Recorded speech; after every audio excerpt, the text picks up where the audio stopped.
chat box as always to make sure your questions or your comments or just some energy that you can pass on are good vibes. We want to make sure that our Democratic base feels energized. We have a great lineup today, so I'm really looking forward to hearing from some of our state Senate candidates or some of their representatives. We also have our executive director from the South Carolina Democratic Party, Jay Parmley, who's going to be speaking and addressing us as well. I want to start by taking a moment to say her name and talk about the justice denied for Breonna Taylor.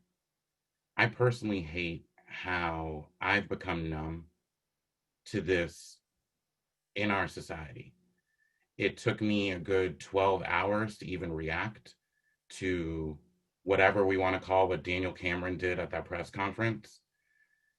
And that shouldn't be our existence. That can't be our reality. And we have to work even harder to make sure we're honoring Breonna Taylor, living up to the legacy that she deserved and the life that she could have led. And it's incumbent upon all of us to make sure we are doing our part to step up, to show out, and to make sure that we're carrying on the flame for all of those who unfortunately are not able to see the future that we are here to create. As usual, I want to start by thank yous, always thank yous to our team. But this weekend, I want to shout out a special person. Many of you know him as a judge or a former judge, but we have a man named Kynard Johnson, who is an amazing human being who helps all of our office volunteers get settled and scheduled and steps up and is showing up at the office at all hours of the night and making sure we have signs.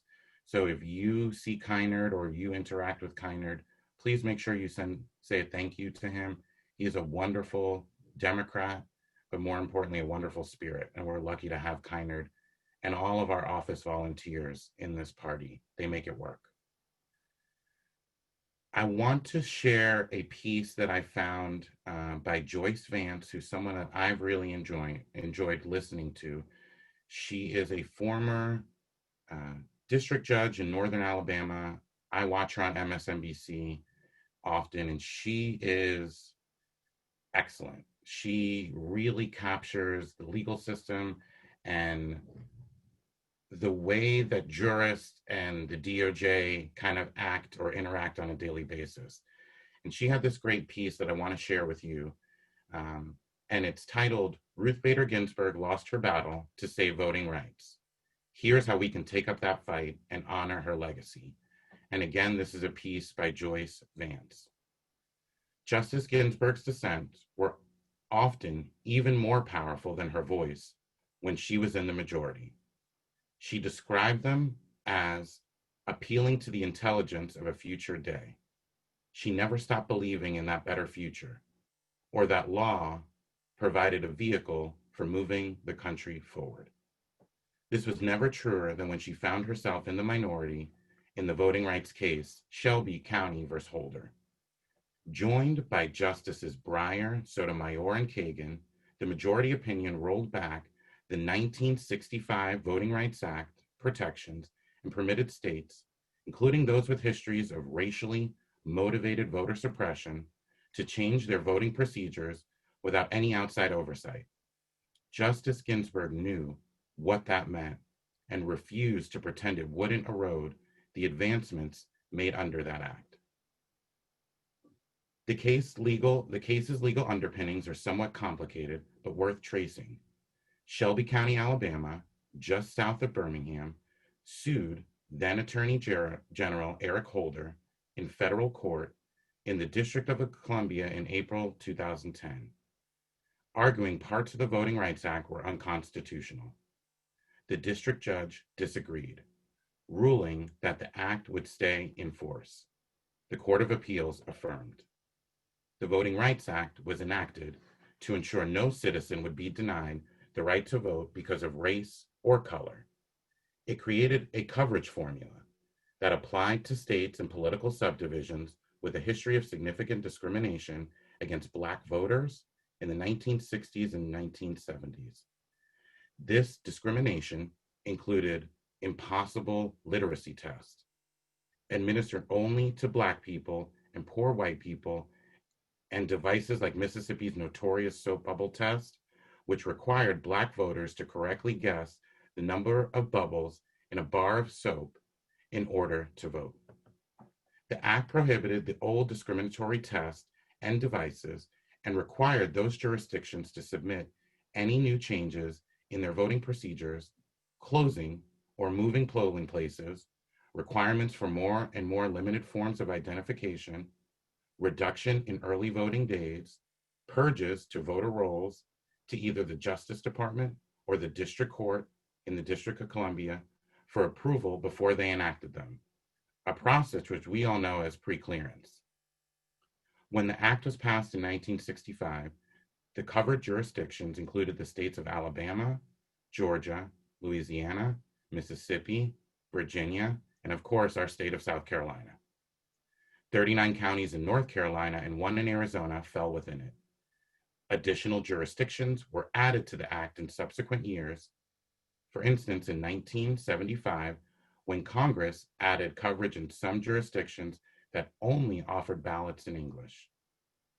In finding the act unconstitutional and ending the pre-clearance requirement for the covered states and counties, Chief Justice Roberts held that the, quote, blight of racial discrimination in voting, unquote, that had, quote, infected the electoral process in parts of our country for nearly a century, end quote, and which the act was designed to address voter discrimination had been ameliorated in 2013.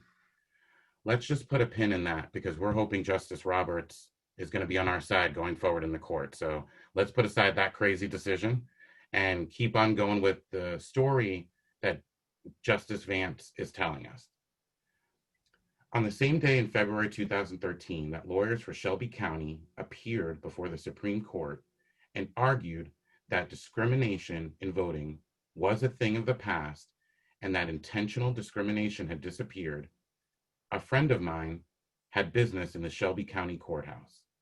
He had forgotten he had an old coin in his pocket that he had shown to a friend and had to take it out as he went through security. The courthouse security guard, a white man, looked at the coin and told him, quote, that's a Dixon. That's where the name Dixie comes from. But, the guard told him dismissively, Black people will tell you it's just about cotton. Then, in a moment that surprised my friend enough that he shared the story with me the day the Shelby County case was decided, the guard told him that since it was Black History Month, if he wanted to see Black history, he'd take him over to the county jail, where he could see it, all lined up. The guard's opinion was shocking. Even worse was the fact that a county employee charged with protecting the public felt comfortable sharing it with a stranger, as though every white person in his courthouse in Shelby County would share his views. Shelby County had filed its lawsuit after one of its small cities, Calera, created a new voting plan without submitting it for pre-clearance that resulted in its only Black council member losing his seat. After the city was forced to redo its plan in compliance with the act, a new election was held and the council member regained his seat. Alabama also had a law that prohibited people who had been convicted of a felony from voting, which disparately affected Black people. But Chief Justice Roberts accepted Shelby County's characterization, writing in his opinion, there is no denying, however, that the conditions that originally justified these measures no longer characterize voting in the covered districts. Nearly 50 years later, things have changed dramatically, suggesting that the Voting Rights Act was no longer necessary because it had succeeded, didn't reflect the reality in many of these covered jurisdictions. Justice Ginsburg understood that the act was a levee keeping a whole process of problems at bay, even though she couldn't, as a justice in the minority, prevent the evisceration of the Voting Rights Act. She devised an analogy of such power that anyone who heard it understood why it was so important to keep the act in place. Throwing out pre-clearance when it has worked and is continuing to work to stop discriminatory changes is like throwing away your umbrella in a rainstorm because you're not getting wet, she wrote.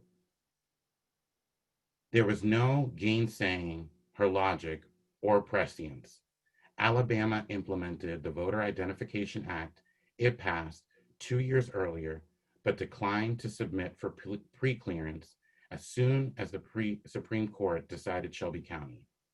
Texas put in place an even stricter Identification Act that same day the case was decided, one that would impact predominantly poor and minority voters. North Carolina followed suit and also cut back on early voting.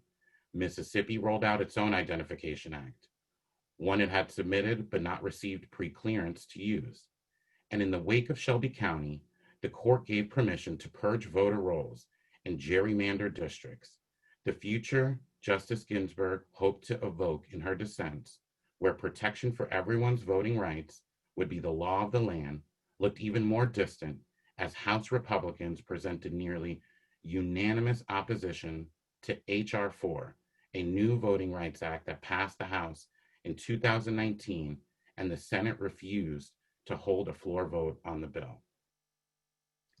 The Voting Rights Act was originally passed for only 5 years, but it was renewed with strong bipartisan majorities during the Republican administrations under Nixon, Ford, Reagan, and Bush. On each occasion, Congress recognized that while selecting a candidate to vote for is a political choice, the act of voting itself is a fundamental American, a quintessential right that must be protected for all citizens. Justice Ginsburg took the majority to task for failing to honor that tradition when she announced her opinion in Shelby County, quoting from Dr. Martin Luther King Jr., but adding her own emphasis. The arc of the moral universe is long, but it bends toward justice if there is a steadfast commitment to see the task through to completion. Chief Justice Roberts' assessment in 2013 that the days of discrimination in voting were behind us has been conclusively disproven by subsequent events, but his words are still the law of the land. We face serious challenges in voting, ranging from foreign interference to suppression to gerrymandering to delayed results due to mail-in voting because of the pandemic. Those problems may seem overwhelming, but the woman who saw them and the future, if the Voting Rights Act was gutted, with such clear foresight, would not have given up. She would have persisted, like she did when she took on inequity against women in the early part of her career. We need a steadfast commitment to guaranteeing the right to vote for all Americans, no matter who they vote for. And the new Voting Rights Act would honor Justice Ginsburg's legacy. She would want us to keep that umbrella open. I really appreciate you all letting me kind of talk about Justice Ginsburg, because she has created so many opportunities for all of us, women and men, in equality, in the way that we're viewed, in the way that we're treated, both in marriage, out of marriage, in the workplace, and in a professional setting. So let's make sure we're honoring Justice Ginsburg. Let's make sure we're keeping that umbrella open, and let's make sure we are electing candidates that will hold up the values that were put forth in the Voting Rights Act. And that starts from the top of the ticket all the way down. Thank you all. And again, that's a piece by Joyce Vance. I'm so excited to announce and introduce someone that I consider a mentor and a friend. Jay Parmley does not need any introduction. He is not only a veteran of Democratic politics, but he is someone who has brought his brilliance and, more importantly, his stability, his ability to keep our team focused, and just a positive energy to the SCDP. And y'all know I love my Trav, but Jay has the hardest job in managing Trav. So I think he deserves an extra pay bump for doing all that. But Jay, I just want to say how appreciative I am of you, how appreciative the GCDP is of you. And I want to thank you for joining us. And please share all that you're doing for us to win in November. Thank you, Mr. Chairman. I'm happy to be with you all this morning.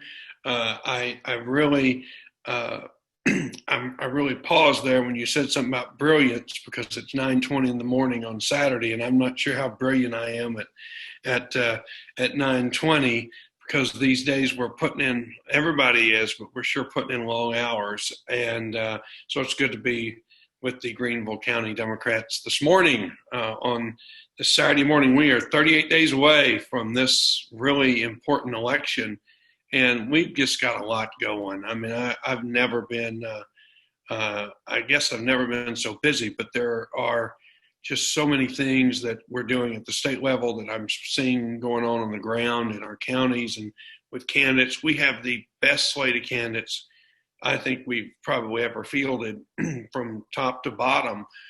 You guys in Greenville, I know you have really important local races. We got great legislative candidates. You have good county council candidates that I know you're working hard on. You got a sheriff's race. You got so much on your plate, and you also have the great Kim Nelson, who is just doing a bang up job. I'll tell you, I know that. Let me just on the fourth district race a second. I know that people talk a lot. At least you hear from us. You hear us talking a lot about protecting Joe Cunningham in the first. We absolutely have to get him reelected. And in many ways, if you haven't been following it, the second district, Adair Ford Burroughs is getting a lot of attention, but we should also be paying every bit of attention to Kim. This district is changing. Kim is just a brilliant, bright, progressive voice and is perfect for this time. I mean, I think there's a lot of movement going on out there, and we should never write off any district, but I think we should all double down and focus hard, particularly in the fourth, because we can we can catch some people sleeping, and that's the most important thing. So I really appreciate the work that Kim and her team have been doing. And let me just tell you, this last week in particular, this Senate race, it is really something. If you had asked me a year ago if we would be tied going into the last 30 days of this election season in the U.S. Senate, I wouldn't have believed you. I would have probably told you, I would have believed we would have been close. I would have believed we'd have been within single digits.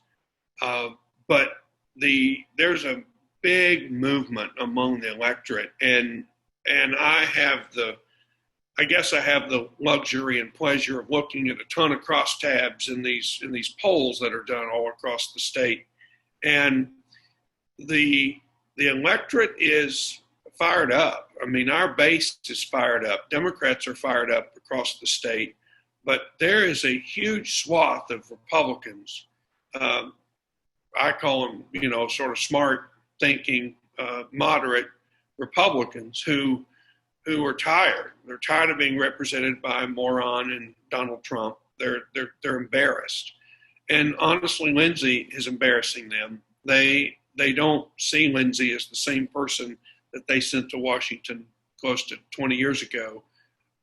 They don't, to the Senate. He's been in Washington longer than that, but they don't see the same person, and it's reflected. You can see the difference. Lindsey Graham is trailing Donald Trump literally by 6 to 8 points in almost every poll I'm seeing in South Carolina, which means that there are some people who are still hanging on with Trump, but they think Lindsey is even more offensive than Donald Trump.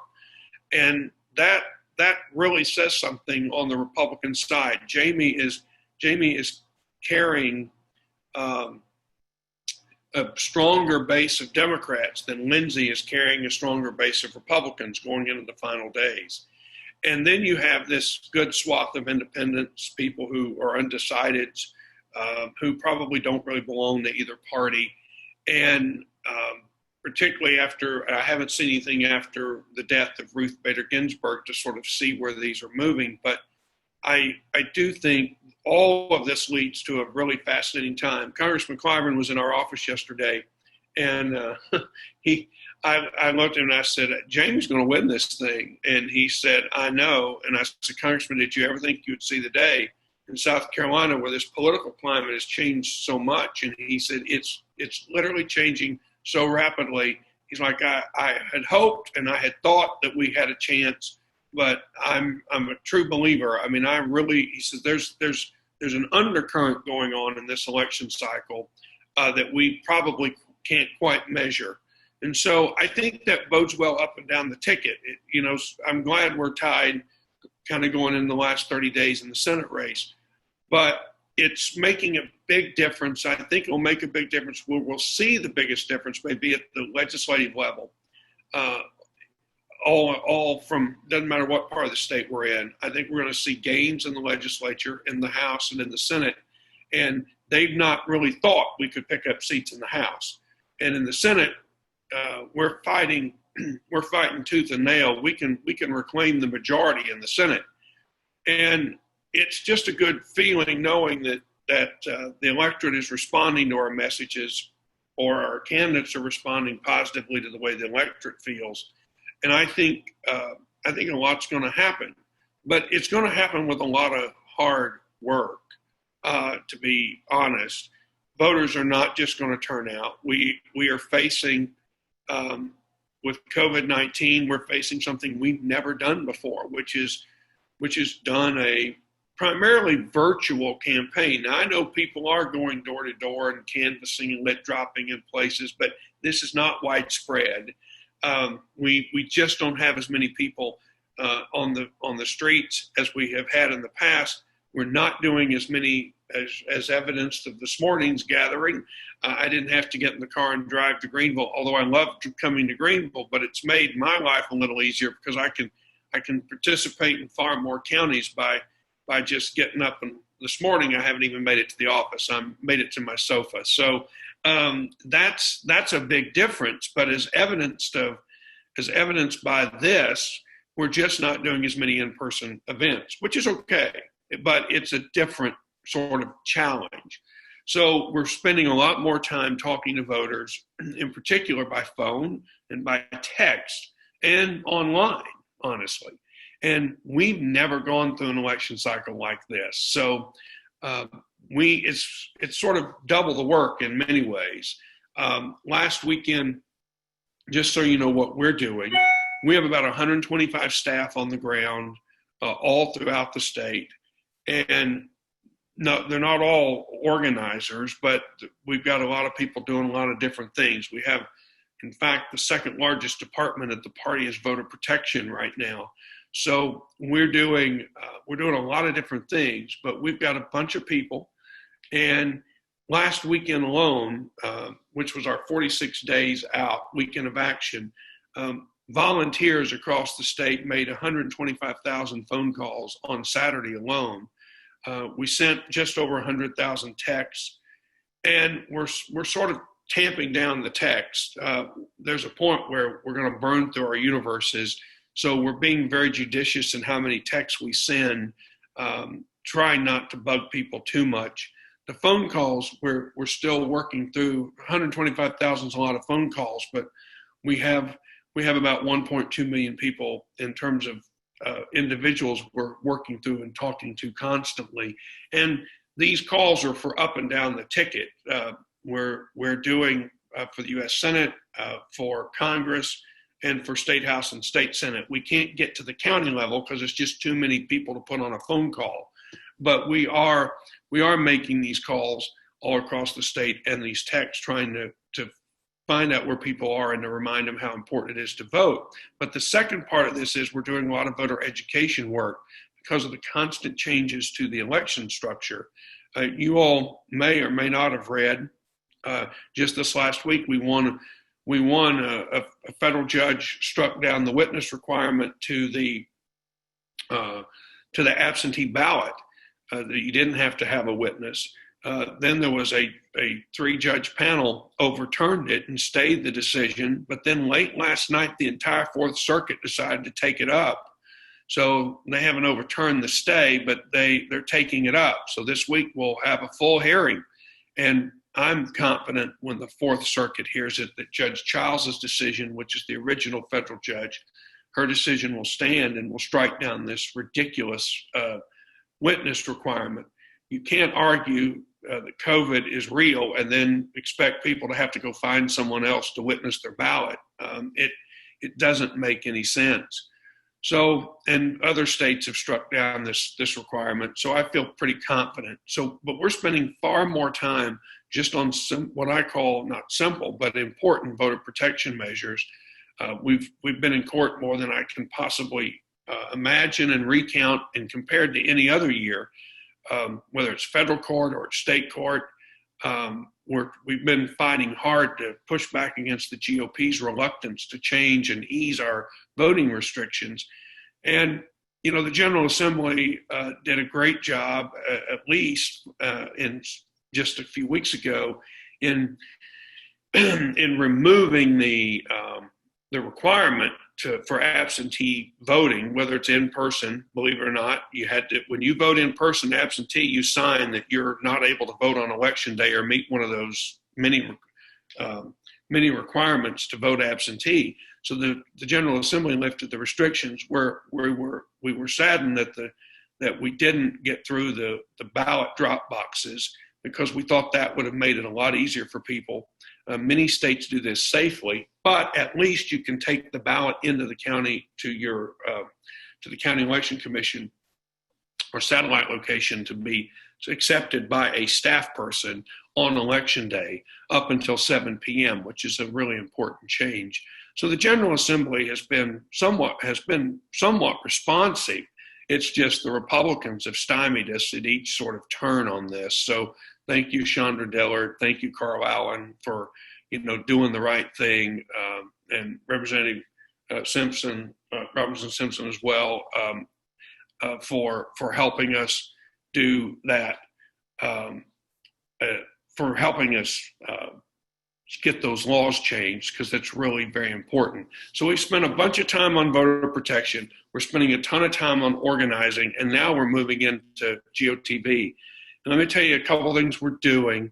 The first week of October, we're going to start basically on a 30-day caravan tour across the state, going to early voting locations, going to every county, going into particular communities, and we're going to even small communities, all in every county, where we have a team of people going in, just trying to, since we're not canvassing widespread, we're trying to do everything we can do to just let people know we're it's election time, and to get our base out in particular. So we're going to do a lot of press work. We're going to do some small, and they're not rallies, we're going to do some small, very socially distanced events over the next 30 days. So we're going to kick that off the first week of October. And then we're just really pounding people on the phones. We're pounding people by mail. We just upped our mail budget again, to add another 15 or 16 pieces of mail. Don't get excited. That doesn't mean every person's going to get another 15 pieces of mail. But we have these universes that which we're trying to remind people and let them know, mostly about voter education, how to vote early, where to vote early, where your polling place is. There's been a lot of changes in polling places for election day across the state because we have a shortage of workers, even though I keep getting frustrated that the state election commission tells us we don't, but we know we do when we talk to county election commissions. Luckily, you've got a well-run county election commission in Greenville, and you're kind of the model for the country, or for the state, rest of the state. And I have to tell you, as frustrated as you might get from time to time, we have many counties that have worse, just terrible, we've now found county election systems. So we've been working really hard on each of those things and trying to educate people along the way.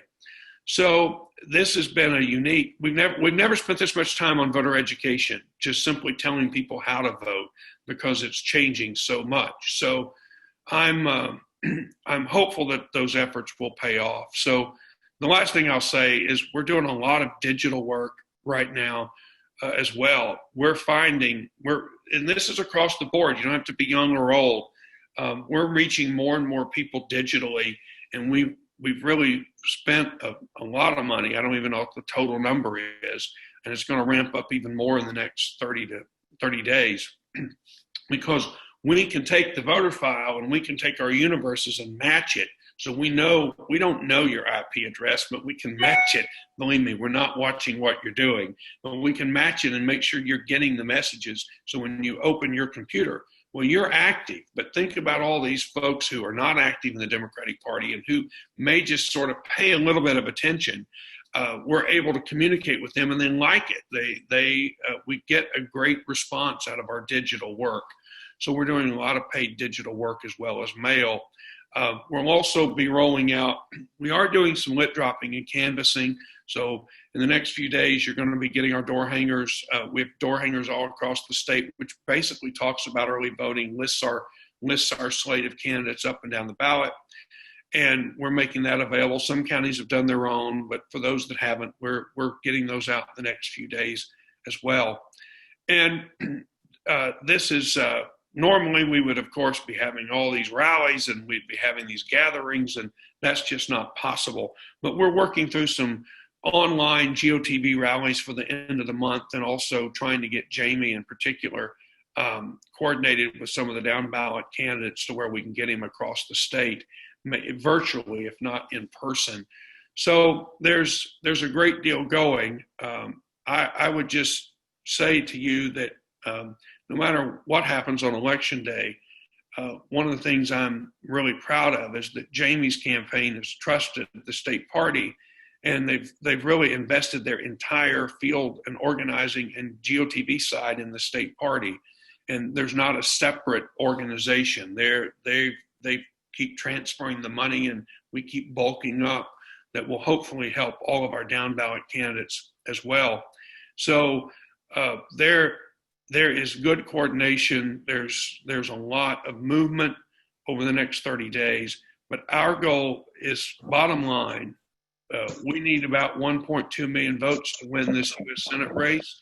And we know that every voter we turn out, there in some places there are votes for sheriff that's going to help go to be votes for Jamie. There are votes for Jamie that's going to help a congressional candidate. The congressional candidates are going to help the state house candidates. All these work together, and we just simply have to turn out as many voters as humanly possible.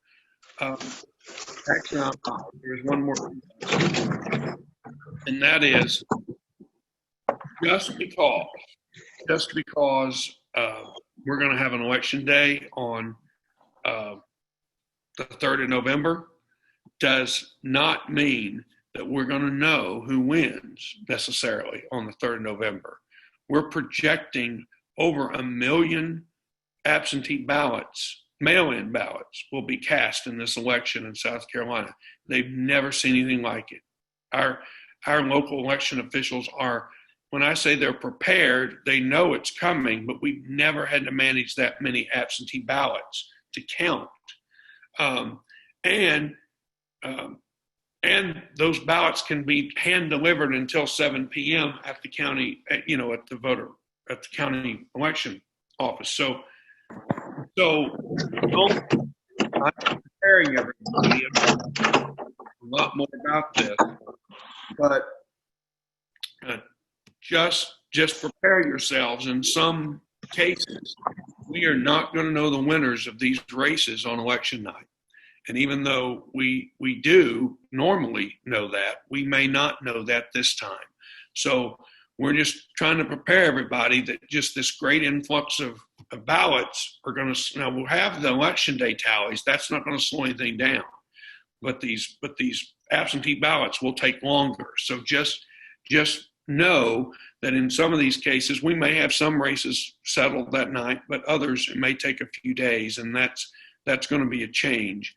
But we're doing everything we can to sort of let our folks know, don't worry. And we've got a legal team ready to go literally the day after or the night of the election to make sure that that we're on top of all of these possibilities across the state, including recounts, which may very well come into play at some point. So there is a lot going. There's a lot of excitement. We are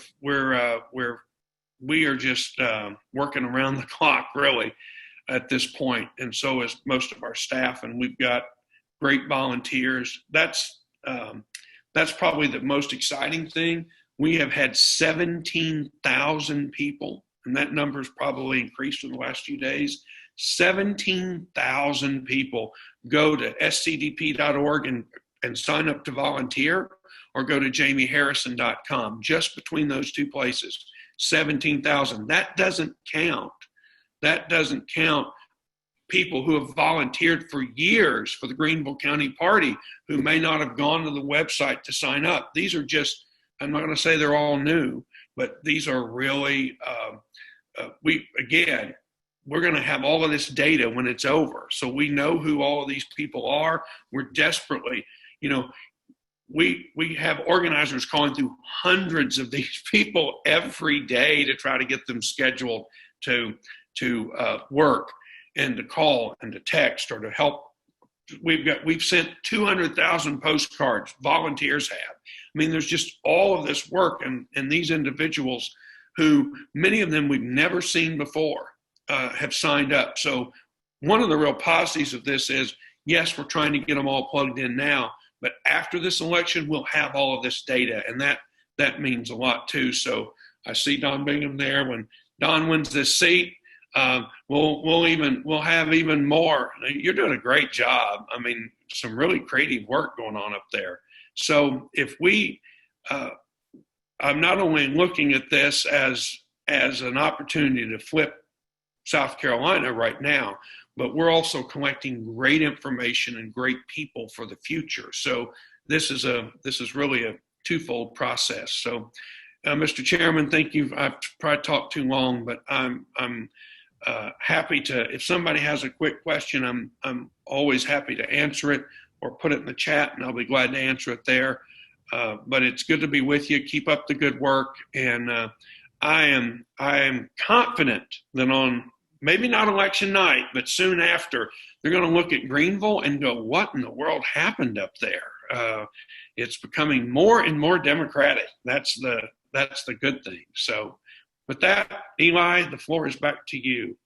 Really quick question, Amanda. I love that we are building our bench. You're going to be a part of that. Our county level folks, our state house. Really quick question from Roxanne J. Sure. Do you think the Lincoln Project's efforts are helping us in South Carolina?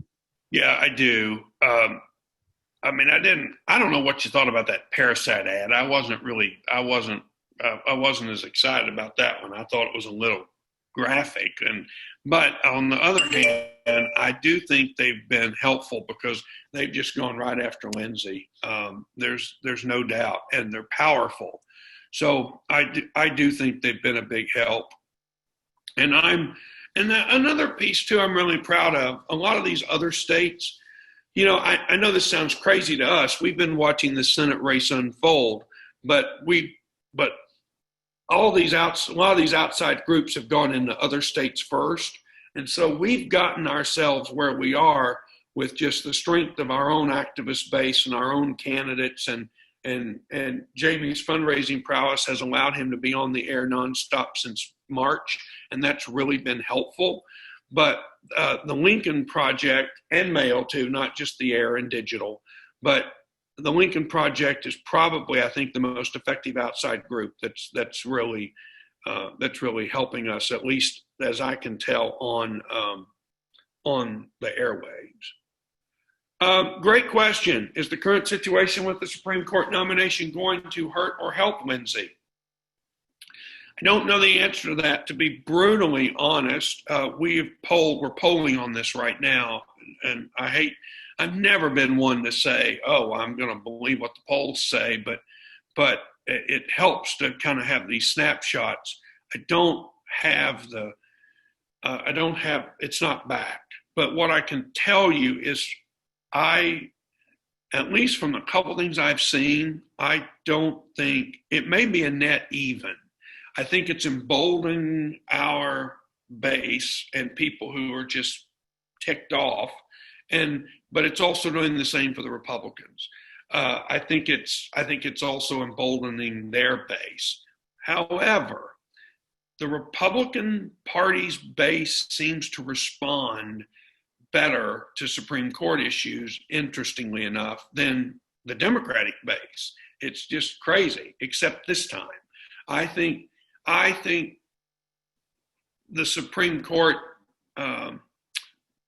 right now, particularly because of Justice Ginsburg's death and it being her and the pivotal role she's played, I think this is doing more to sort of fire up our side and some left-leaning independents than we've ever seen. So I think it may end up being a net even, which I'll take. I'll take that. If it fires more of us up, and if it fires the Republicans up, it's probably a net even. What I'm really looking for in everything I've seen, if Lindsey is trailing Trump, like if Trump, among Republicans, he's like 6 or 8 points below Trump on Republican support. And what I don't want to see happen is that that this Supreme Court mess, if you will, erodes that, where Trump and Lindsey's support become the same. I think we've done a good enough job. I hope we've done a good enough job sort of pounding on Lindsey to keep that from happening. But that's what I'm watching. And if that happens, it just means we have to have a better turnout game. We have to make sure all of our people vote, and we can still do this. But that's what I'm looking at right now. But I think right now it's a net even for both sides. Although I don't have numbers yet to back that up, that's sort of what I'm feeling and from the early stuff I'm seeing. Awesome. Thank you again, Jay, for all that you're doing. I know you're not sleeping much. None of us are. And we really appreciate all of the information that you shared with us. You know we'll be reaching out from Greenville. Thank you. Send our best to the chairman and your team. I will. He's driving to Williamsburg County today for a outside event that they're doing there. So he's on the road, and I'm going to head the 2 blocks to the office here in just a second. So you all keep doing great work there, Eli. Thank you for your leadership, and for all, Amanda, I see you there. All these great candidates. Thank you. Thanks for running. Just 38 more days, everybody. Hang in there.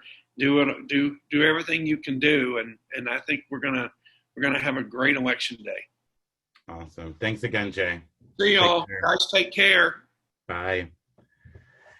Thank you so much to our executive director, and I have now the opportunity to introduce someone that's working extremely hard for our party, our fundraising coordinator, Regina Waldrop, and she's going to share a little bit of information to you about our Equal Justice Forum. It's very pertinent with the conversation about the Supreme Court and Ruth Bader Ginsburg. Thank you, Regina, and please take it away. Hi, everybody. Thank you, Eli. I asked Eli if I could take a minute to remind everybody of an upcoming event. This Thursday, October 1st at 7 p.m., the Greenville County Democratic Party is hosting our inaugural Equal Justice Forum. And the event, Democracy at a Crossroads, is a moderator-led panel discussion regarding the injustices we face today at the hands of an authoritarian leader, and really as a result of having a lack of representation in our state and across many of our local communities. And the panel will discuss what's happening in our government, as well as what we can do about it. So please join us. And our moderator is the Honorable Ricardo Urbina. He is a former U.S. District Judge from the District of Columbia, who has become a friend and is a long-time supporter of the Greenville County Democratic Party. He and Corey were members of the fundraising committee and took a step back to get involved in some other things in our community, but are still passionate about the work that we're doing here at home and wanted to do something to motivate voters locally during this GOTV period. So that really is the intention of this Equal Justice Forum and how it was spawned. Ricardo just brings a wealth of knowledge from DC to us. I have not yet had the opportunity to ask him how well he knew Justice Ginsburg, but I am sure he will come prepared on Thursday to talk a little bit about the Supreme Court. And I know that we've talked in the past about the U.S. district courts and how valuable and important they are. And the 200 judges that have been placed on those courts and how and what that means to us. So I really look forward to his leading this panel. In addition to Ricardo, the esteemed Mr. Frank Holloman will be on the panel. Frank is a senior attorney with the Southern Environmental Law Center, and he is going to come and talk about environmental justice. And every time that I talk to Frank, I learn something amazing and incredible and new. He is a former U.S. Deputy Secretary of Education. He and Dick Riley went to Washington, D.C. under President Bill Clinton. And he is just the most delightful person to speak to about things that are happening in South Carolina and across our nation regarding education as well as environmental justice. So we're honored to have him. Teresa Nesbitt Cosby is also on the panel. Teresa is a Furman University professor who teaches constitutional law. And she has a firm grasp on how systematic racism has been nipping at the heels of equal justice in our federal government for a long time. And so I'm really intrigued by Teresa, and I think you will be as well, and you'll have an opportunity to hear from Teresa about that. The third and not least member, I know you heard a little bit about what Jay was talking about that's happening in our state, but Chandra Young-Scott has been at the center of a lot of those activities. She's the director of voter protection at the South Carolina Democratic Party. She is a former ACLU South Carolina director. She is just the most impressive and respectful person, honestly. She just brings great enthusiasm for what she does, and she's going to be talking about voter protection. She has a long history that she can bring to the table, but she knows what's going on in our state right now. We'll talk in detail about that, and you'll have an opportunity to ask her some questions. So please register for the event. You can go to greenvilledemocrats.com, and on our homepage, there is a link to register for the event.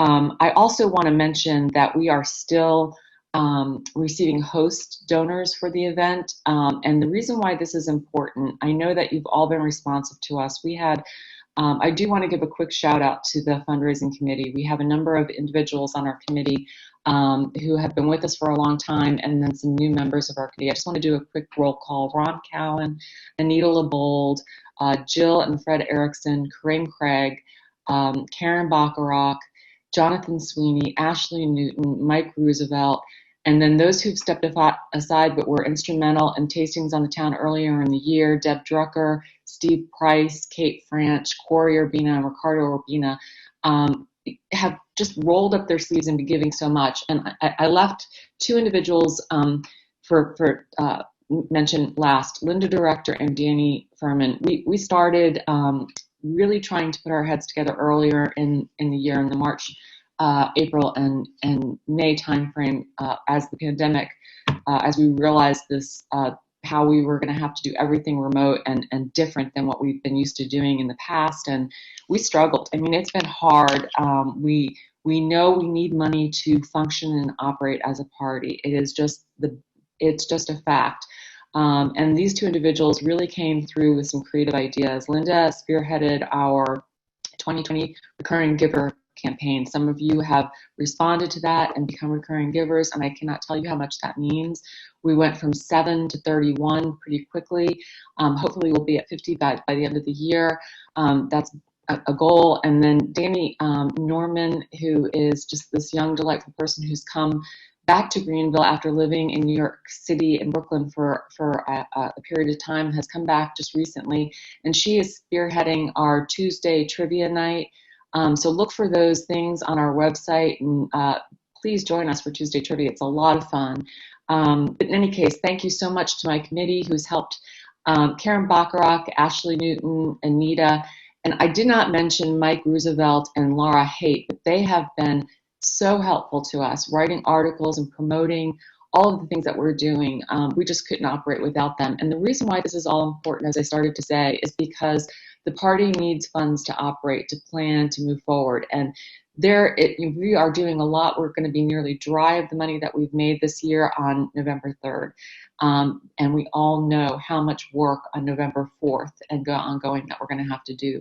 So all of your pennies and dollars and anything that you can give is so important to us. And so we really appreciate that. If you'd like to host the event for Thursday, there's still an opportunity to do that. You can email me at regina.waldrop at gmail.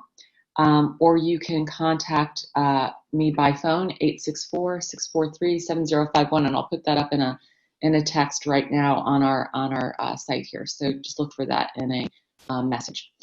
That's all I have. Thank you very much for the opportunity to share more about the event, Eli. Thanks, Regina, and thank you to the fundraising committee. We're going to keep moving along in our program. I am so excited. Hey, my mom lives over there.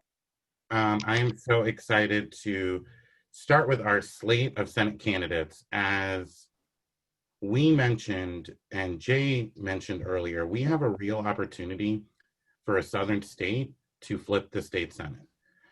We, as South Carolinians, have seen what the Republicans do when they're in charge. Plug to our GCDP messaging. I want everyone to start sharing it. It's called the Republican Record. When we put them in charge, bad things happen. So I'm really excited to introduce our first Senate candidate today. We want to choose a new direction for Senate District 5. Michael is a married father who's a small business owner. He has been committed to the issues of his district. He is running against someone who has a legacy of not only demeaning, but dehumanizing women. And we need someone in the Senate from Senate District 5 that will lead with democratic values. So it's my pleasure to introduce our candidate for Senate District 5, Michael McCord. Thank you, Eli, for that endorsement. And like I said last night in a speech, I've kind of put my heels in the ground for education. And I know Republicans are jobs, but we can bring all the jobs we want to South Carolina. We don't have to educate a workforce to fill those jobs. Out-of-state people are going to come take those jobs. South Carolina right now, our kids are already in a second-class status because of the disquality of education we get. Sumter Tire down in the middle part of the state actually tried to pull out because of the lack of educated applications they were getting. So our education system really is in trouble. We actually fell back a ranking in child whereabouts because of our lack of education. Our teachers are not paid enough. The schools have not been funded adequately, required by the state constitution since 2001. I've spoken with Republican educators, Republican teachers all across Spartanburg, District 1 and Greenville. They are behind me because Mr. Corbin does not support public education. He's actually voted against every chance the teachers had to get a pay raise until this time when he knew that the House of Representatives wouldn't take it up. So Mr. Corbin's not a very good guy. District 5 has not improved in 10 years at all. We have some of the worst funded schools in the Slater-Marietta area. The roads are very horrible around District 5 if you're not in Taylor's or Greer. And like Eli has said, he has said some very disparaging comments about women, about the minorities, about LGBTQ individuals.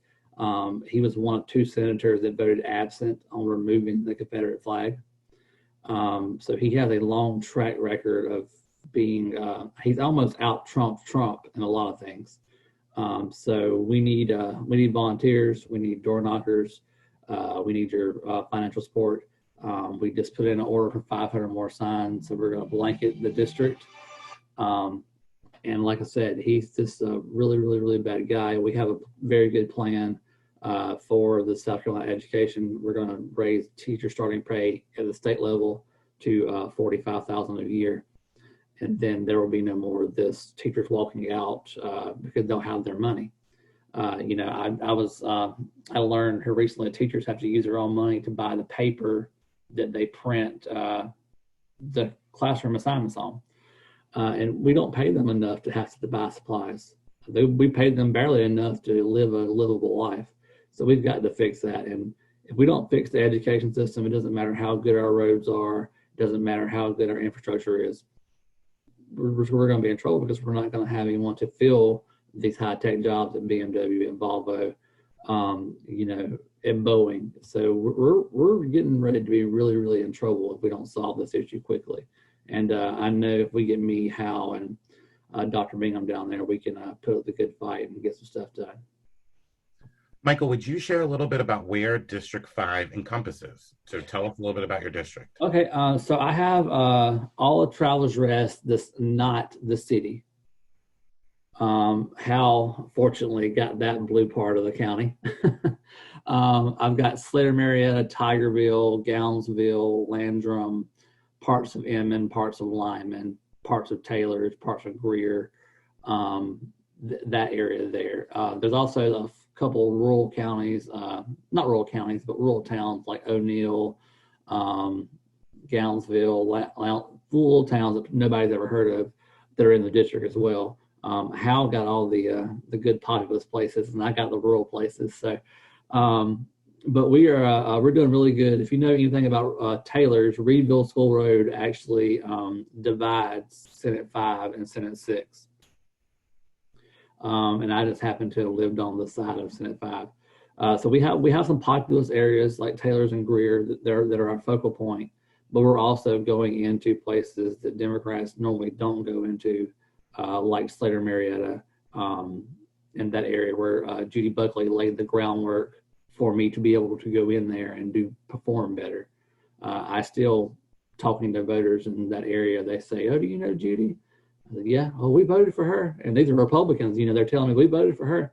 So the North Greenville group and Judy, they definitely laid the groundwork for someone like me to come in and hopefully seal the deal. And I also think the North Greenville group will also be very helpful to Hal and his endeavors as well. So thank you, Ruth Todd, and that whole group there. They did a phenomenal job. Thank you so much, Michael. And I know Laura is going to drop in a quick chat on how to find you on our website, to link to your website, and also to sign up to volunteer. Thank you for stepping up and running. And let's make sure we are flipping the Senate. It is my great pleasure right now to introduce a patriot for progress.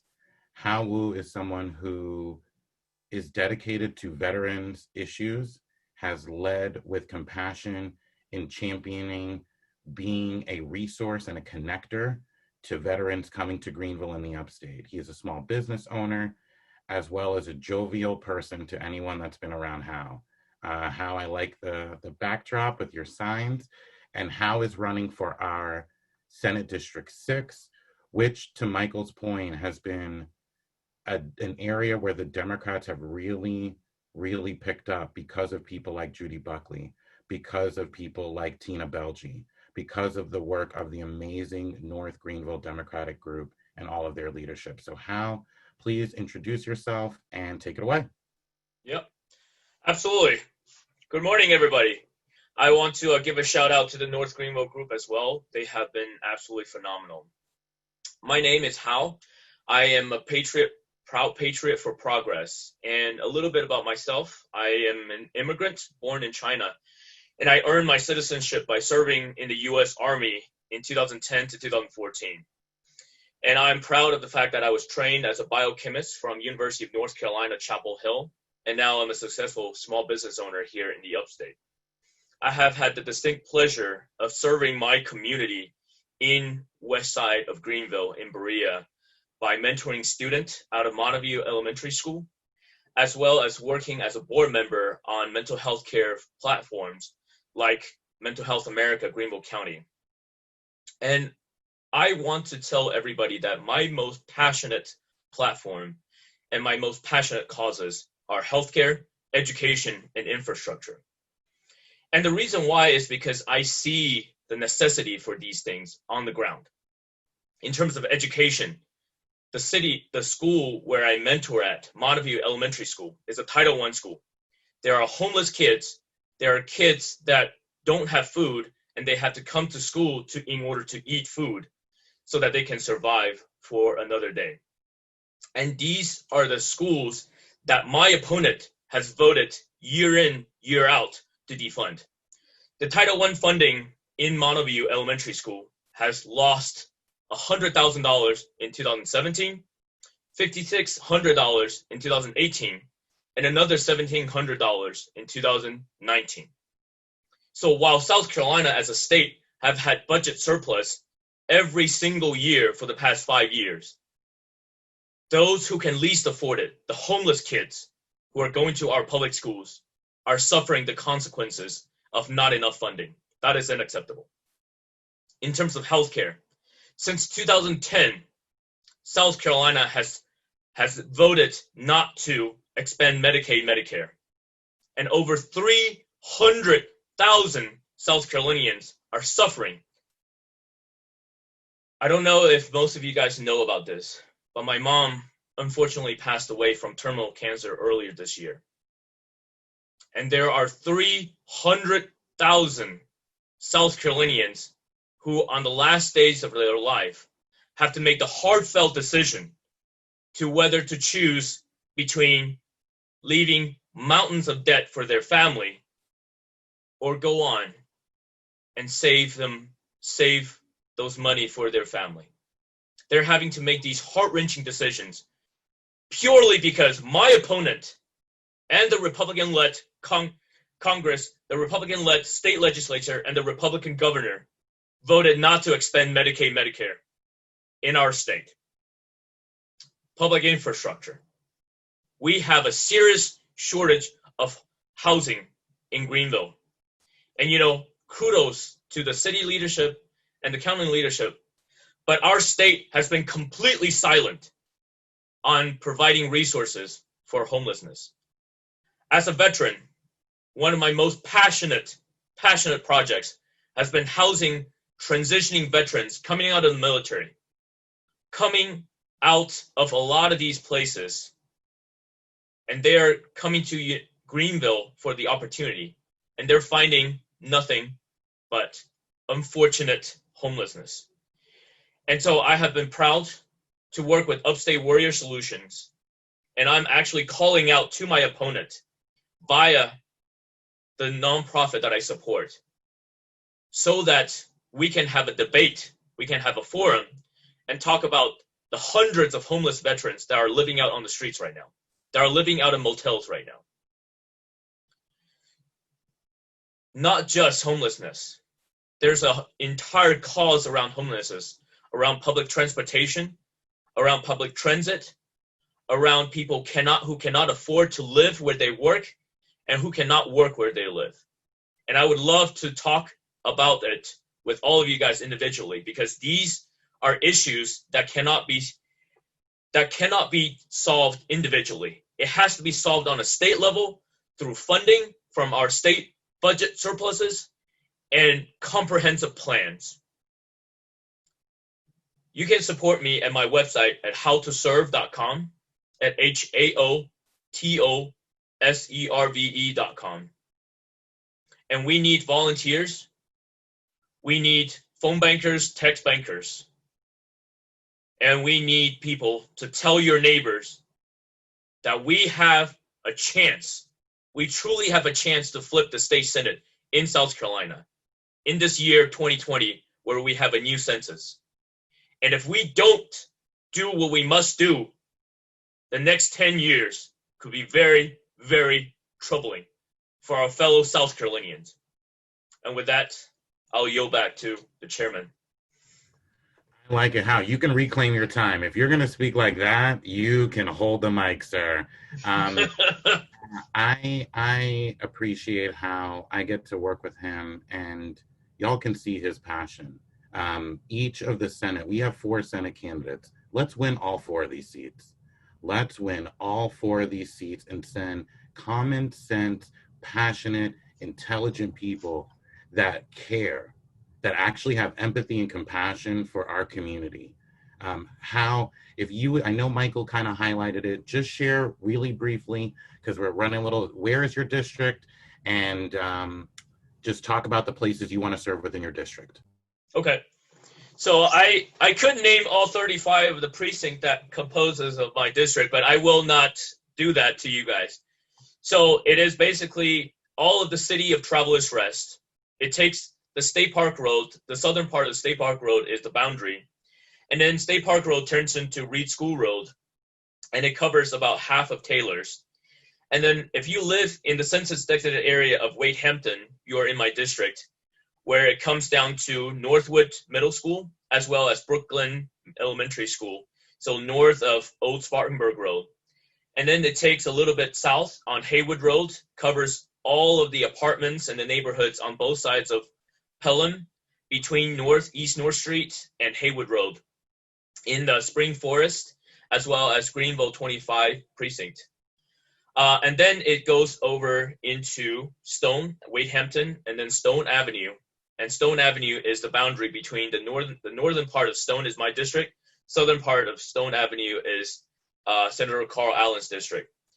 And it shifts into Poinsett Highway.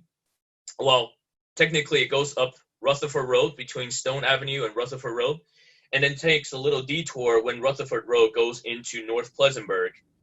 And then it goes from North Pleasantburg to West Blue Ridge. And so everything west of North Pleasantburg and everything everything east of North Pleasantburg and everything north of West Blue Ridge Road is my district.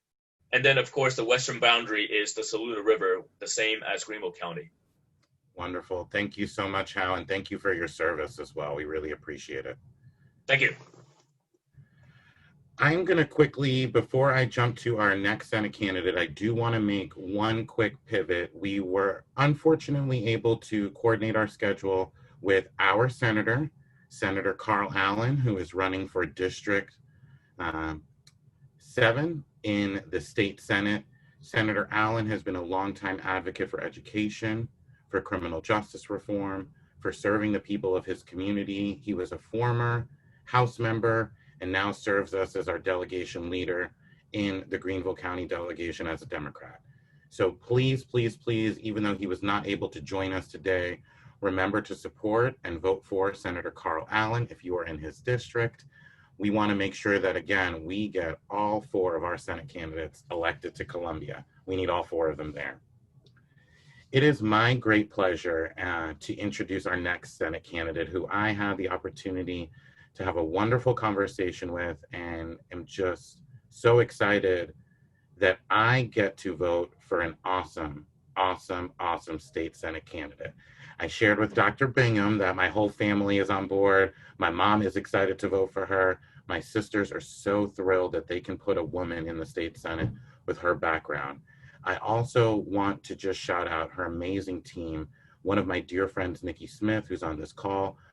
She has a great team in Macklin, and just women that are showing that they belong at the highest level of politics. So Dr. Bingham, I am so excited because you are going to be delivering for our future. With your background, with your career, with your pizzazz, we're so excited that you have a clip of Greenville, and please take it away and share with folks about your message and your campaign.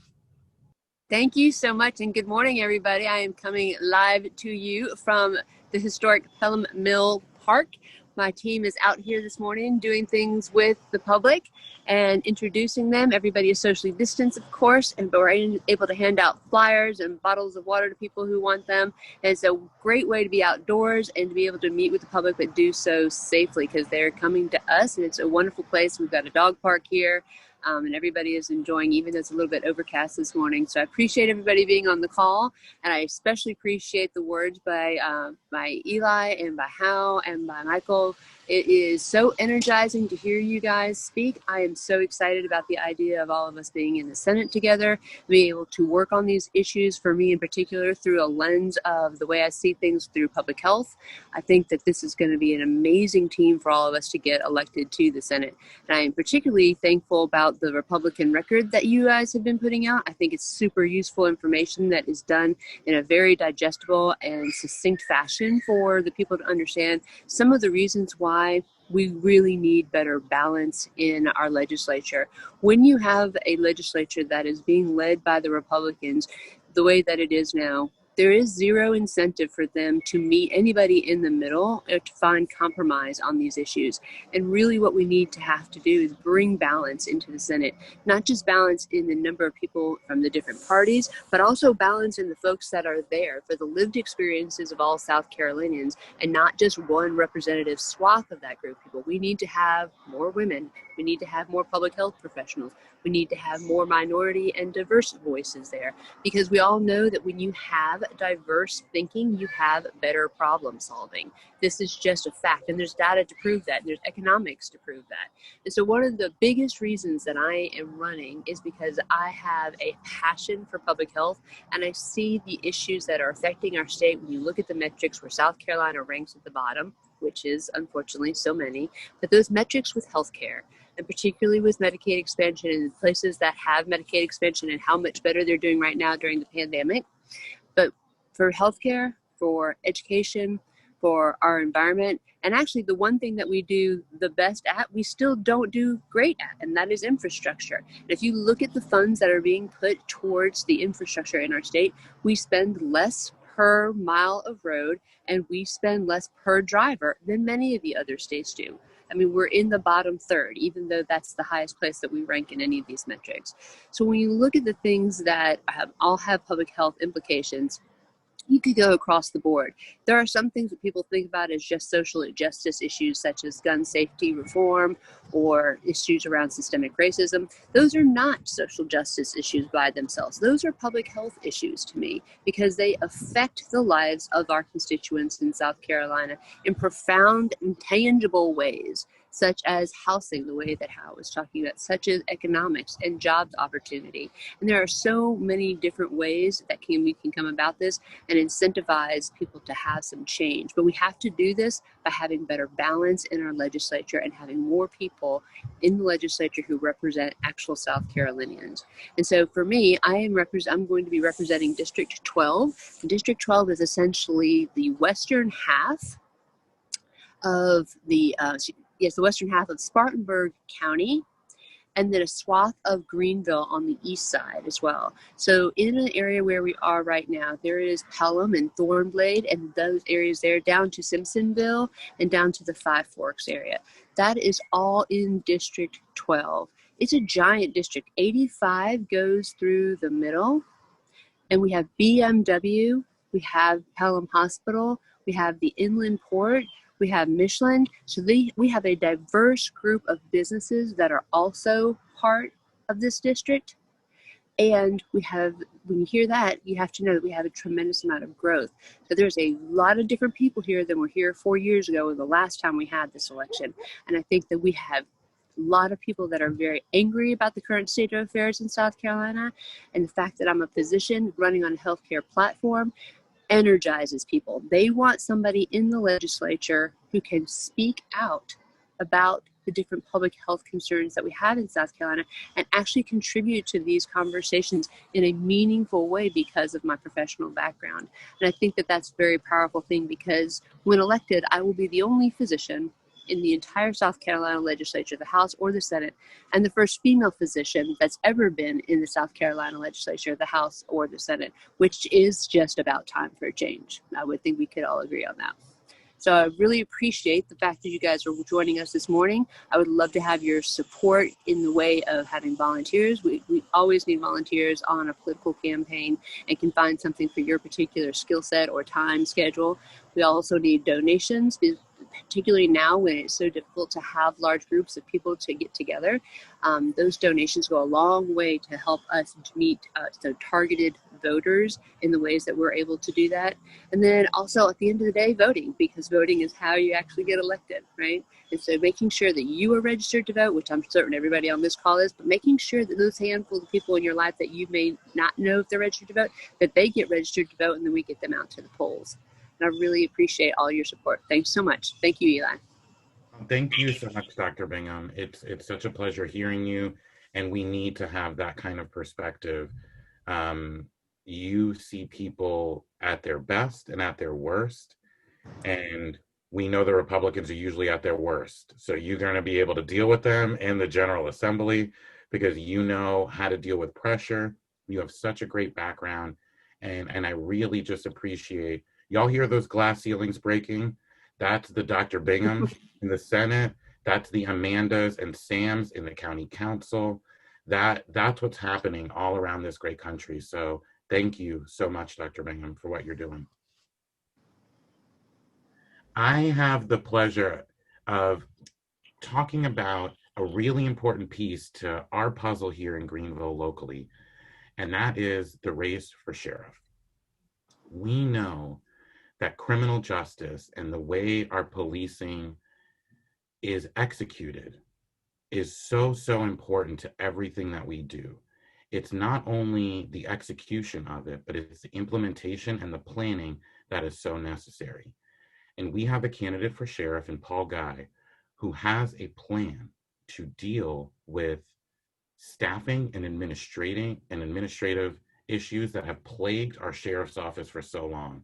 We have a string of successive sheriffs who feel that their job is to protect a certain swath of this community and look down upon a different swath of this community.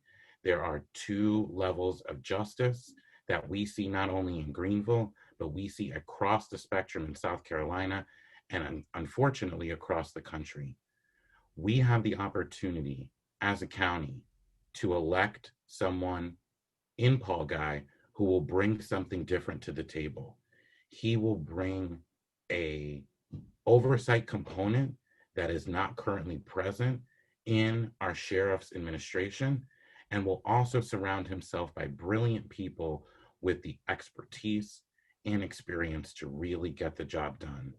So Paul was unable to join us today, but I really just want to shout out the candidate in Paul Guy that we have for our sheriff, Greenville County Sheriff. He will be on the ballot. Make sure that we're getting out and making and voting for the change that we want to see in our law enforcement here locally in Greenville.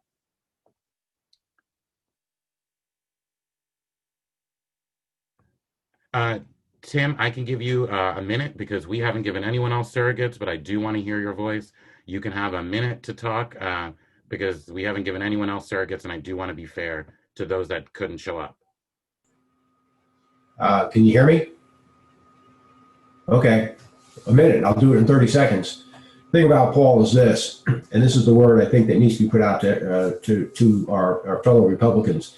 He is a candidate that both parties can support. He's competent. He's just plainly competent, and he does have a plan, and it includes an ethical framework. And I think that's very important. I think that's what's really missing in policing across the country. That's it. Well, thank you, Tim. And Tim is someone that will be hopefully a part of Paul's administration when he gets elected. Tim has a great background, really ready to serve. Check out Paul Guy. He's doing great work with young folks and making sure that we're having a voice in the sheriff's race. He will be on the ballot, y'all. Make sure that we are checking that out and selecting Paul Guy for our sheriff. I'm going to move to another piece now to kind of quickly highlight some upcoming events, and then I want to kick it really quickly for a minute to those candidates and elected officials that have joined us. So upcoming events, we're doing some great voter registration across this great county. Big shout out to Ruth Todd, our first vice chair, who's just been amazing help to me, working tirelessly to get these off the ground. I know so many of you have taken it upon yourself to be a part of this. Thank you for that. I really want to highlight the Equal Justice Forum that Regina so eloquently talked about. We have an amazing, amazing panel. Ricardo, Frank, Teresa, and Chandra are all brilliant people who will add great insight to the constitutional crisis we find ourselves in right now.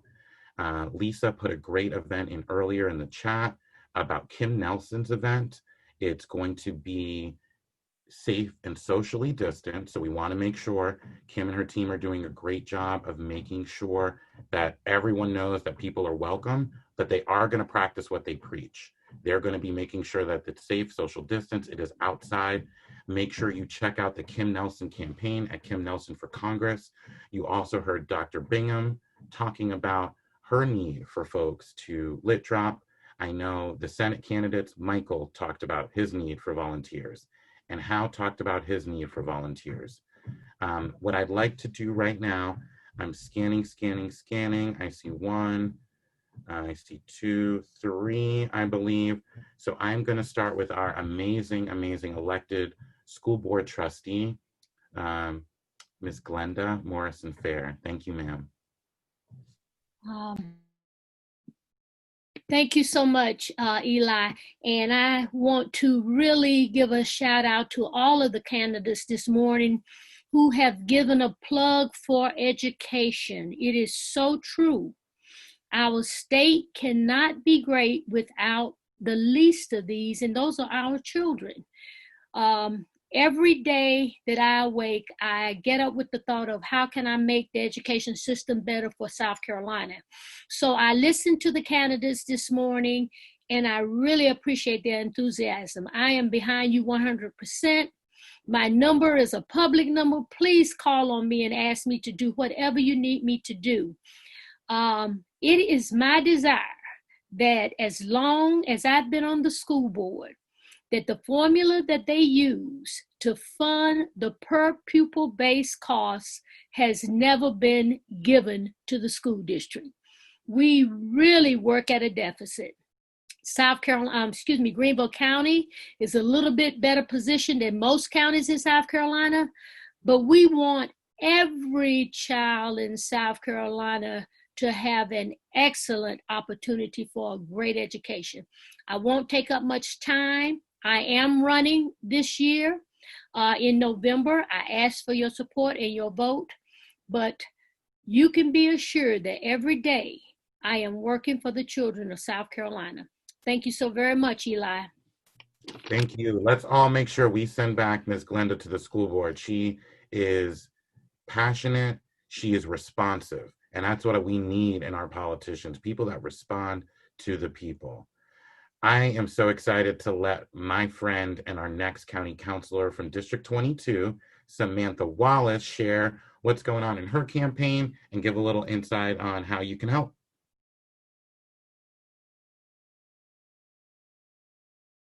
I think I saw Sam. Maybe she is not here. Sam is not here. I'm going to kick it to our next county councilor, who is also my friend and is someone who ran because of a lack of responsiveness in county council, which is facts. Amanda McDougall-Scott in District 24. Good morning, everybody. Eli, I'm sorry, Polk was in the background laughing. I don't remember how much time you said I had. You have about a minute. Okay, cool. Thanks. I just want to thank everybody for being here this morning and for all of the candidates who already spoke. I've worked with Ms. Glenda a lot when we worked together in Nicholtown, and I know how hard she works. And the fact that she is responsive and cares about children. And so obviously I'm very supportive of her.